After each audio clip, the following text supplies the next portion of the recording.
ভাই কারো কাছে যদি শরম থাকিয়া থাকে তাহলে এই শরমটা দয়া করে বাংলাদেশি জাতীয় দলের প্লেয়ারদের বাসায় পাঠায় দাও, ওদের খুব প্রয়োজন। বিশেষ করে লিটনের বাসায়, শান্তর বাসায়, আফিফের বাসায়, তানজিদ তারিকের বাসায়।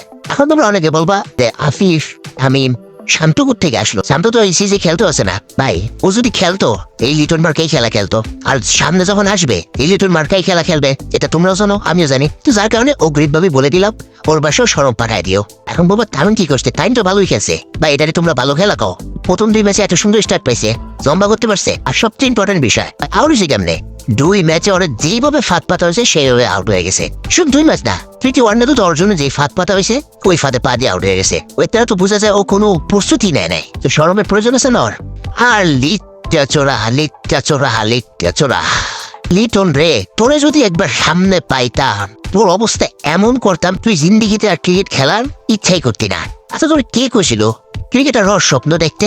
তুই না দেখতি ক্রিকেটার হওয়ার স্বপ্ন, তুই না খেলতি ক্রিকেটটা, তুই পড়াশোনা কইরা অন্য কোনো জায়গায় চাকরি করতি, ইঞ্জিনিয়ার হইতি, ডাক্তার হইতি, ওইসব জায়গার কয়েকজন মানুষে তুই ডিস্টার্ব করতি, ওইসব জায়গার কয়েকজন মানুষ বিরক্ত হইতো তোর কারণে। কিন্তু এখন তোর কারণে বাংলাদেশের কোটি কোটি মানুষ বিরক্ত। প্রতি ম্যাচে তোর কারণে বাংলার লক্ষ লক্ষ মানুষের মুখ খারাপ হয়। তোর কি শরম করে না লিটন? পারে এরকম খেলোস তুই, তারপর আবার তুই সংবাদ সম্মেলনে আস, বাংলাদেশ মানুষের সামনে তুই চেহারা দেখাস, কেমনে করস তুই ভাই? তোর শরম কই রাখছিস তোর শরম? আরে তোর নিজের কথা ভাবিস না, তোর ফ্যামিলির কথা তো ভাব।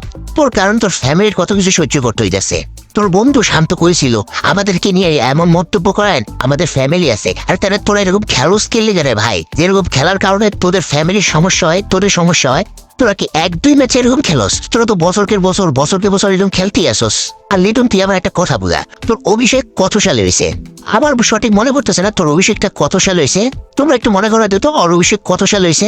তা আমি আপাতত 10 বছর ধরে নিলাম ওর অভিষেকের। তোমরা সঠিকটা জানা দিও যে ওর অভিষেকটা কোন বছরে এসেছে। তা আমি আপাতত ধরলাম 10 বছর। তো তোর অভিষেক হয়েছে 10 বছর হয়ে গেছে। 10 বছর ক্রিকেট খেলার পর তোর ক্রিকেটের এই অবস্থা, তো তুই এরপরও কেমনে ক্রিকেট খেলোস এটা একটু আমার বোঝা। তো তোর কাছে রিকোয়েস্ট করি তুই ক্রিকেটটা ছাইড়া দে, শুধু ক্রিকেট ছাইড়া, তুই বাংলাদেশটা ছাইড়া দে, আর সাথে তোর বন্ধু শান্তরে লেলিস।